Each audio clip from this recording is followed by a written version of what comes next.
Hello, glad you can join us. On this year-end episode, we'll be discussing what may be the biggest issue for the profession in 2023 and examining auditing in the public sector and supply chain risk, plus a coupon code at the end. Stay tuned.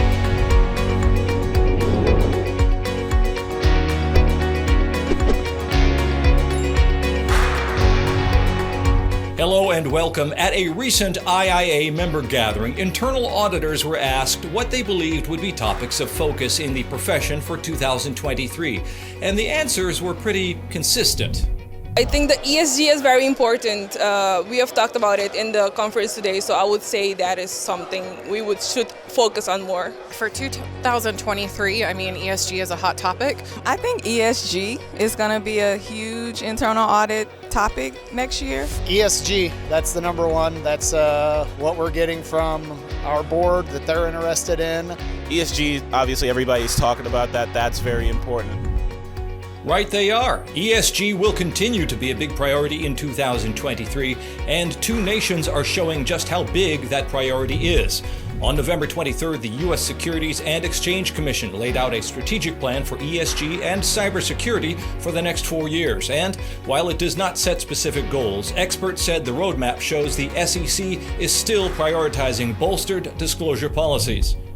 The plan presents the SEC's strategy in three broad strokes. Protect the investing public against fraud, manipulation, and misconduct. Implement a robust regulatory framework that keeps pace with evolving markets and technologies. And support a skilled workforce that is diverse, equitable, and inclusive, and is fully equipped to advance agency objectives. Insiders believe that boards should be considering their corporate governance and oversight functions and assessing whether they should make any changes to internal processes related to climate risk, oversight, and disclosure. The plan also pointed to shareholder interest in cybersecurity disclosures and mentions cryptocurrency as an evolutionary risk that the Commission must continue to enhance its expertise in and devote increased resources to, including an active and aggressive enforcement and rulemaking agenda. And the UK is also insisting companies that make claims of ESG progress go beyond lip service. The UK's Transition Plan Task Force, TPT, has introduced its new framework for companies to disclose their climate transition plans. The new disclosure framework is being introduced as companies increasingly announce net zero commitments without a detailed plan of action to accomplish them. The TPT disclosure framework and guidance presents steps for companies to develop and announce their transition plan. Additionally, the TPT launched a sandbox to help users test implementation of the framework and guidance. Steering group members have expressed optimism that this framework will help increase consumer confidence in companies and products that claim to be sustainable, and can also yield high-quality, consistent, and comparable data, which may benefit other countries as they consider similar regulatory approaches around the world. Building trust in companies, that's one thing. What about improving trust in the government? In Recreated Equal, a new article in Internal Auditor Online, the IIA's Director of Professional Guidance for Public Sector, Pamela Stroebel Powers, shares that by including equity factors in audits, government auditors are helping build trust and changing underlying systems that cause disparities. She's here to discuss that and more. Hi, Pamela. What does your article cover, and what are you discussing with us today? This article is intended to draw attention to the need for public sector auditors to consider including equity factors in all of their audit engagements. Audits that factor in the components of diversity, equity, and inclusion can help uncover systemic problems with government programs and services. This article includes ideas for getting started, such as topic areas where disparities are frequently uncovered, like education, public safety, housing, healthcare, and many others. That most certainly is not an all-inclusive list. Oftentimes, those basic human services, which are targets for government services. The auditor also covers challenges auditors might face in auditing equity factors and some ideas for tackling those. For example, oftentimes the data in order to audit DEI topics isn't available or isn't readily available, so auditors might need to find creative ways of obtaining that data. And finally, the article also talks about some additional leading practice, such as ensuring auditors are using inclusive language in all of their own audit communications. Let me introduce Saarangi Balasingam, who is the Director of Audit Operations for Internal Audit and Accountability Immigration for Refugees and Citizenship for the Government of Canada. So Saarangi, the article had some great examples and subject matter expertise representative of the United States. However, what I'm hoping to do today is add in also some perspective from your work within the Canadian federal government. So would you be willing to tell us from your perspective, why should all public sector internal auditors consider equity factors within their audit work? So the U.S. and Canada are similar. We both have a diverse population that needs to be supported. The government is responsible for creating policies to help its population with benefits, healthcare, public safety, and so on. So as auditors, we need to ensure that these policies are free from unintentional or sometimes intentional biases. So what obstacles or challenges did you face when you were adding equity considerations into your audit work? So most of us auditors have accounting backgrounds, so we're not experts when it comes to equity or diversity. Finding the right expertise when we're looking at a consulting firm with a government context has been challenging for us. I can give you an example. Depending on where you work in Canada, it is a requirement for managers and above to be bilingual. And there's a whole debate on whether you need to be bilingual if you know how to do your job. But that is the reality. As much as this policy may have biases, because maybe we're weeding out a certain population with this requirement, it is the environment we're currently working in. So it's important to have that expertise that understands the whole context. Government is a slow machine. I would say in Canada, equity and diversity was always considered important, but that spotlight only came after the Black Lives Matter movement. And departments have quickly put together some initiatives and they're examining other initiatives, but to feel the outcomes of these initiatives may take some time. So we need to keep this in mind when we assess departments against the gold standard. As auditors, we need to keep pushing the needle forward as much as we can. Absolutely agree with you. Interesting point there to point out that government is a slow moving machine, and we're excited that we're progressing forward, but we do need to be patient with ourselves and then just continue as auditors to help with that movement forward. Thank you. Can you give me some additional examples of how you've incorporated equity factors into some of your recent audit work and some of the outcomes of some of that work? When we do our risk assessment, we do examine how staff is engaged in diversity and equity initiatives, how are decisions made, who sits at these decision tables. Another example, which is a project our department will soon be embarking on, is the Employment Systems Review, or what we call an ESR. It's a requirement under the Employment Equity Act. An ESR is a comprehensive review of an organization's policies, practices to identify systemic and attitudinal barriers to employment opportunities for designated group members. And as of right now, the designated groups are women, Aboriginal people, persons with disabilities, and members of visible minority.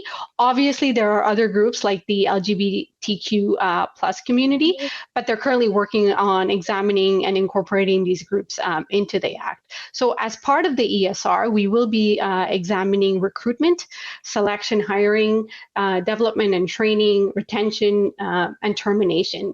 And this will be done by first examining whether there is a gap in the 4 groups at our department against the workforce availability, and if there is, examining why there is a gap. So the ESR is a bit structured when looking at equity, but the methodology can differ from department to department. Absolutely. What an excellent project. And I really like how many groups it's already uncovering and that there are plans to even continue to expand on that. That's excellent. How have some of your audit clients responded to some of your equity-focused audits? So we've been very lucky at immigration. Clients have been supportive. They want to make improvements, right? I totally believe people want to make sure there is equity and diversity. So when you pitch this idea, everyone is always on board. When we report on the results, it may be a different story, but if you build a strong relationship with your clients, you can work with them to make them understand that it's not a report card. It's an opportunity to make things better. Thank you so much for Saarangi for being willing to be with us today and share your perspective. Really appreciate your time and all of your thoughts. Thanks, Pam. Thanks a lot. Next, we will speak with Zina Merritt. She is the Chief Diversity Management Officer in the Office of Diversity, Equity, Inclusion, and Accessibility for the U.S. Government Accountability Office. Zina, when we spoke, you mentioned the GAO has made some modifications to the Yellow Book to reflect the importance of auditors considering equity factors. Can you tell us a little bit more about those revisions? Yes, sure. Thank you, Pam. And also thank you for hosting me. The concept of accountability for the use of public resources and government authority is key to our nation's governing processes. And the government auditing standards, which are commonly known as the Yellow Book, provides a set of standards for auditors of federal, state, and local government programs to guide them in the conduct of their audits and to produce their reports. But around 2019, the accountability community at all levels reached out to GAO and noted the need for an anchor to support their desire to examine issues such as racial and ethnic disparities when conducting audits. In April 2021, GAO made a technical update to the 2018 version of the Yellow Book and added equity as one of the 5 pillars of auditing. In addition to emphasizing that management and officials entrusted with public resources are responsible for carrying out their functions and ensure that they are effectively, efficiently, economically, and ethically within statutory boundaries being conducted, we added that 5th essential pillar of equity as one of the principles.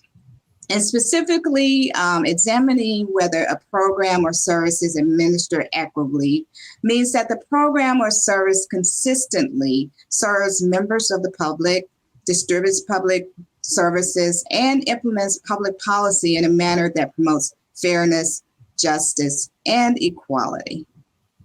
So that's the story behind the addition of the 5th pillar. That is excellent. I'm really excited that that was added to those government auditing standards to really help bring to light the importance of this requirement. That's fantastic. Thank you for that update. Sure. Additionally, you shared with me ideas for how auditors might be able to begin by considering the mega government assistance programs, which were designed with intended beneficiaries in mind. Can you share a little bit more about where public sector auditors may begin to incorporate equity factors into their audit planning and how GAO currently is working these important issues into their own audit planning processes? So thank you, Pam, for that great question. First, I just want to give a little context around the mega programs and why that plays so much into the examination of equity. These programs are trillion-dollar programs. Typically, they're programs like the CARES Act program, like the Infrastructure Investment and Jobs Act program, as well as the states and localities received over $350 billion in coronavirus assistance. And these programs funds were actually happen to be implemented in short magnitude before many of the internal controls can be in place. So as a result, oftentimes the administrators are not taking into account the effects that it could have on different demographic communities or ensuring that there's equity in the provision of those services. So as public auditors on the front lines who are responsible for the monitoring and accountability of these programs, I encourage public auditors to make sure that in their examinations, they look at areas such as procurement, for example, and who's getting the contract. Are the small and disadvantaged businesses getting the contracts, for example? Also, looking at services like transportation services and other things such as that to ensure that there's equity in terms of who's being served. Specifically, if communities such as historically underserved communities are a part of the beneficiaries there.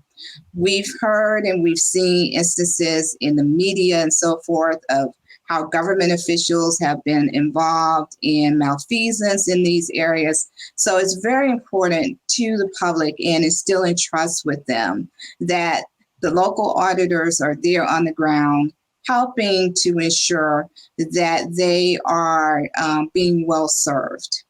Finally, from the GAO standpoint, I just want to say that for GAO, we place priority on these issues. For example, in the agency strategic plan, we have actually put a trend paper in that plan that focuses on racial and ethnic disparities. And we highlight some of our past work, which we've actually been doing since the 1970s in this area. So it's nothing new here. We really now are touching upon some of those areas which haven't been properly addressed. And most often this involves a lack of data, et cetera, in these areas. And we are continuing to look at, on a regular basis, for example, disparities in the COVID-19 relief packages and everything from who had access to vaccines, et cetera. And so with that, I just really would like to say that I think it's important to codify and make these issues important in your institutions as a part of strategic planning.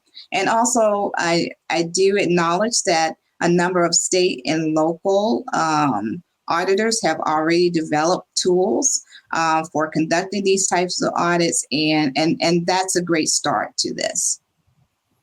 Absolutely. You gave us lots of great ideas for areas and topic areas where auditors, if they weren't sure where to get started in. So thank you for that. And it's very encouraging to hear that the GAO is still considering this a top priority in their strategic planning, and hopefully we'll continue to see that trickle down. So fantastic. Thank you for sharing that. As a bit of a follow-on to that, we also discussed how focus has come to some of these social justice issues since the uprisings that we saw in 2019 and 2020. Can you share some examples of topics that the Government Accountability Office has issued in order to make recommendations that have impacted change?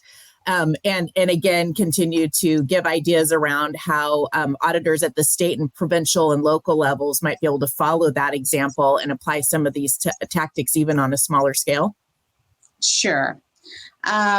You brought about the uprisings from 2019, 2020. So one of the areas which we were asked by our congressional clients to focus on was the area of law enforcement, for example. We were asked to take a look post George Floyd's death to look at exactly the types of lethal force that was being used, and was it being fairly used with certain populations, et cetera. And so that resulted in GAO going out and looking at deployments in the Washington, D.C. area, as well as the Portland, Oregon area, to get some insights on exactly how the Department of Homeland Securities and others were approaching this, what type of criteria they were using, et cetera. And so we talked to 10 agencies over the course of a couple of years, I would say, because this was a very complex audit. And that's one of the things that you have to keep in mind when you're looking at these issues. Sometimes these audits are going to take some time. These are not your 6-month or 9-month audits. It actually will take some time to actually try to collect the data. But even there, one of the biggest challenges and problems when we're trying to get a handle on this issue was the lack of data. Simply, a lot of these agencies were not keeping quote unquote demographic data on who or accounts of use of force against certain populations or demographics. And so I want to say that one of the biggest challenges in doing this work And one of the biggest benefits to doing the work is simply sometimes making recommendations about better collection of data. And we keep finding it's not that we're making recommendations in every audit report here, but the simple fact that we're bringing to bear to the Congress, to the public, that the data is simply not being collected is an added value and a service. So don't be discouraged if you're out there doing audits and you're like, well, we really should be looking at this from a lens of equity, but the data doesn't exist. That's a finding within itself. And I charge you to make that finding and to make recommendations to the agencies to try to improve that data. So another example of our work focused on unemployment insurance during the pandemic. And we found that there were disparities in terms of who was applying for the programs and who were actually receiving the funding from the programs. And particularly, we found that Black or African-American employees were not applying at the same rate, nor were the provision of the benefits granted at the same rate there. As I noted, you can apply an equity lens to examining any particular type of government administered program or service, but you should use certain criteria as you're considering it. One, is the program or service intended for a specific group or different groups? Two, does access to this program have any potential obstacles that may impact equitable distribution? Does it vary by population? And does the design initially, when you look at the criteria of the program, does it actually support equitable results? And lastly, could a potential program create or contribute to or exacerbate or mitigate any differences across existing populations? And so if you consider these types of things, then you're able to include these types of examination as a part of your audit design, as a part of the criteria. And also there's certain statutes, like I'm aware that at certain levels of government, there's actually been diversity, equity, inclusion, and accessibility criteria added to certain statutes governing certain programs. That's a given. If that exists, then you have your anchor for doing so. So I hope that some of these tips will aid in your work. And so again, thank you so much for the opportunity to share. Thank you, Zina. Those are three practical questions for auditors to be able to use and implement right away in some of their audit work around this area. So thank you so much for being so practical and direct and giving such great feedback and advice. All of your conversation around data is a perfect follow-on to the conversation with Canada experiences many of the same issues around being able to collect the data, and just that reminder that government is slow, but we do need to continue to make those recommendations to improve our data collection. So I think you gave us a lot of very practical information. Really appreciate your time. Thank you, Zina. Thank you. And finally, I'd like to follow up with Madison Rorschach, the city auditor for the city of Denton, Texas. Madison, can you talk a little bit about your work with the Association of Local Government Auditors Diversity, Equity, Inclusion Committee and efforts that group has undergone to emphasize the importance of this topic and to provide assistance to local government auditors in the United States and incorporating equity factors into their audit work? Yeah, for sure. So the Association of Local Government Auditors created its Diversity, Equity, Inclusion Committee in 2018. And since then, the committee has focused some on changing ALGA's processes internally, right? Like beginning to track member demographic information. We added a DEI officer to the board. And then also we're currently working to change the association's election processes to try to make it more transparent and accessible to our members.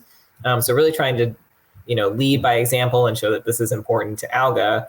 And then kind of externally, the committee has worked on creating tools and guidance for incorporating equity into their own audit shops and procedures. So for example, we created an inclusive language guide, which I think is super helpful. That helps shops when they're writing their reports. It basically just says like, hey, instead of using this word, use this word. It's set up that way. It's super user friendly. And then we've also put together some guidance on analyzing and interpreting data through an equity lens, how to measure equity in an audit, how to engage community stakeholders in an audit, really trying to call out some of those audit steps that you can use and how to actually look at them through an equity lens. And then the committee has also coordinates several equity audit focused trainings each year through ALGA's webinars and conferences to really help expand member knowledge around that area. And I think this is more anecdotal, but I think that the committee's leadership and ALGA's leadership in this area has really started to transform the public audit sector community. I think the Yellow Book re-included equity as the government program objective. And I mean, even being here having this conversation shows just how much more the profession is focusing on equity in recent years. So I absolutely agree. And I definitely thank you for your part in that. I think you've done a lot to highlight the importance of that as well. So appreciate you and being here, being one of those examples. So that's excellent. Also, after speaking with you, I understand why the need for public sector auditors to be considering those equity factors is important to you personally. Do you think this need to audit equity factors also crosses over to the private sector? Yeah, so I mean, just a small caveat. I've never worked in the public sector, but I think it's also important to point out that governments have a different focus than private sector entities, right? They're here to serve the public, all of the public. The Yellow Book, that's very specific in there. Whereas private companies, are there to maximize profits ultimately. But that doesn't mean that equity issues don't impact private companies, just that they don't often have organizational goals or objectives that are related to that. So I think when auditing equity in the private sector, probably the company pretty much has to really care about it. But a lot of the time that means they probably have equity-based programs, and those areas can be good for private sector internal auditors to look at to make sure that they're effective and actually doing what the company wants. So that's what I would say about that. I really have appreciated having these three conversations with these three audit professionals who are not just talking about the importance of auditing equity factors, but they've actually figured out ways to embed that important concept into their audit processes. We've heard from both the federal levels of both Canada and the United States, as well as local government level here in the US. And in the article, we also have examples from the state level in the US. So this is an important topic for most certainly for public sector auditors, but also, as Madison just gave us, for private sector auditors as well. So we hope that this information will be helpful for you. You'll feel more comfortable getting started, and please stay tuned for more upcoming information in 2023. Thank you. And now for a bit of challenging fun with the segment we call In Focus. Question: in 2020, what percent of companies reported global supply chain management disruptions due to COVID-19? Was it A, 35%, B, 97%, C, 75%, or D, 47%? We'll reveal the correct answer after the next segment. Supply chain disruption. In the past few years, it's impacted virtually every company. In a conversation with Lisa Young, risk management specialist, we gain insight in the reasons why and what we can do to prepare for the future. Hi, I'm Robert Perez, Senior Manager for Content Delivery and Development at the IIA. And today I am joined by risk management and metrics expert, Lisa Young. Thank you so much for joining me, Lisa. Thank you, Robert, for having me. I'm happy to be here. Absolutely. You just completed a workshop at our GRC conference on supply chain risk, and it's certainly an issue that has been at the forefront, especially with COVID pandemic. EY did a 2020 survey. They talked about the number of organizations that were prepared for supply chain disruption, and I think that the numbers came out that it was like 2%. So why were we so unprepared pre-pandemic? Well, thank you for having me. I'm really excited to be here. And let me just say that everything I say today are my opinions, my expertise, and not representing anyone I worked with or for in the past or currently. So the supply chain has been an interesting problem, and I think what happened is that people have been practicing business continuity scenarios, tabletop exercises, incident response for quite some time. But I think what happened in COVID is that there were so many variables at play at one time that no one had done sort of an integrated, cross-pollinated, cross-organizational look at what could happen. I mean, part of my career I spent in financial services, and back when bird flu was a thing, we practiced all the time for certain things.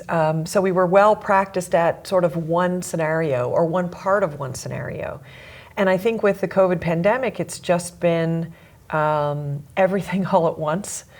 Coming together. And I think what this represents, I think for our listeners, is risk management and supply chain risk management is a horizontal discipline, right? I mean, it can't be done in a silo. Just like anything else that we do in an organization, we live in an ecosystem, a digital ecosystem, digital physical ecosystem, a cyber physical ecosystem that actually we need to have diversity of thought, we need to have diversity of leadership, we need to have diversity of perspectives in order to be well prepared for the next pandemic or the next whatever comes our way. So you're describing a pretty complex set of cooperative, cross-organizational things. Are we getting that yet? Is that how are our organizations responding? Are we there yet, or is it more about let's shrink our supply line or let's make it more regional? I think we need to be spending our attention on the things that matter to the business.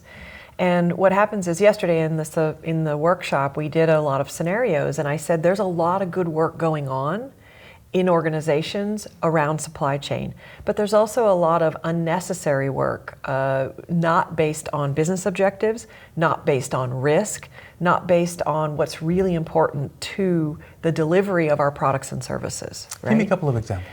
Well, so we spend a lot of time on questionnaires. We spend a lot of time on asking people for their SOC 2s. SOC 2s are very valuable. The problem is that when you then ask a vendor or supplier or partner to answer 300 questions or to participate in what I call an unnecessary burden, I think if we actually step back and do some dependency analysis and we look at every organization, regardless of size, whether they're for-profit, nonprofit, government, regional, global, makes no difference. Every single one of them has a mission. And they're in business to do something. And that something is deliver products or services or supplies to people, to other organizations. And your place in the supply chain, you can have upstream and downstream things you receive from others and things you give to others. So the supply chain is quite complex. But what's simple about each of our organizations is that we know what's important to the business. If we know what our mission is, if we know what our strategy and our objectives are, and then if we know what the risks that could get in the way, some of those are related to supply chain, some of those are related to other risk types. But if we actually just use that as a basic, simple format that says, here's our mission, here's what we set out to achieve, here's the things that could get in the way. Now, what do we need to do about it collectively? Now, some of the activities that we might do are in silos because we need expertise, right? But there has to be somebody looking across the silos to say, does this impact our mission? Does it impact our strategy? Does it impact our ability to meet our customer needs and also meet our supplier needs, right? Because sometimes we're both. So does that necessarily, from an internal audit perspective, mean that's internal audit?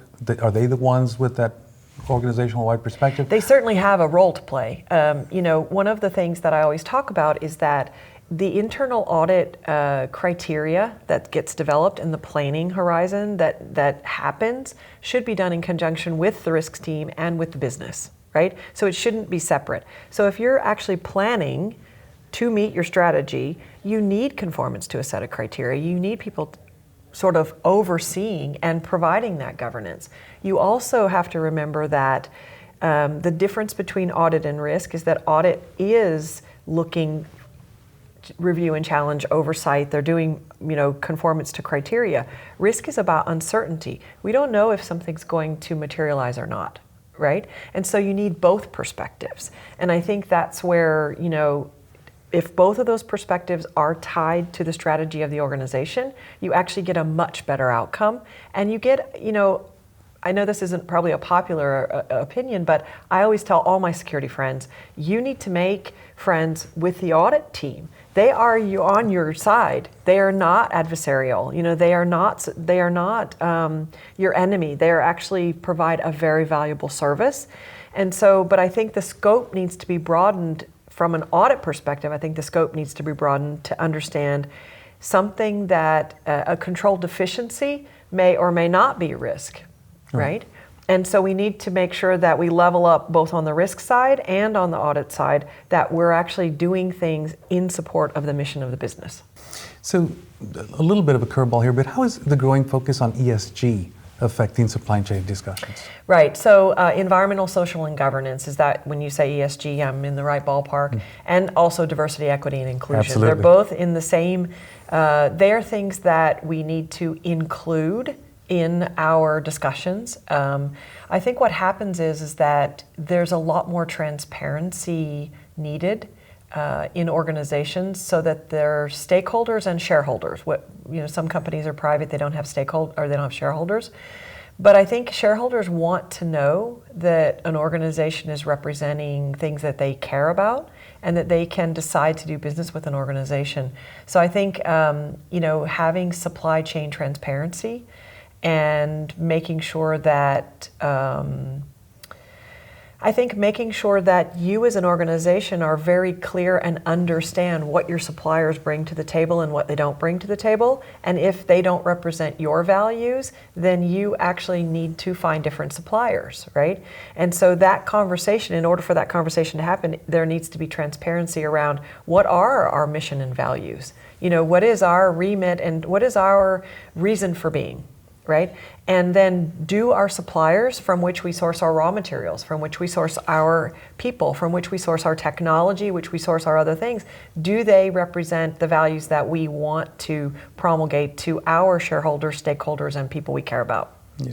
And obviously boards have lots and lots of things on their plate, but that is increasingly becoming clear that you need that clear messaging on what we stand for, where we are at. Absolutely. And that is, and I think it gets to, I think it also helps set the tone at the top from a governance perspective. When you start thinking about audit's role is often to ask some tough questions, right? And to ask, have we actually examined and looked at the things that matter to us? Have we done a good job of making sure that we've sort of gone down our supply chain and understood our dependencies and understood the things that could come back to haunt us if we're not careful in our asking of the correct questions, right? That matter to us, right?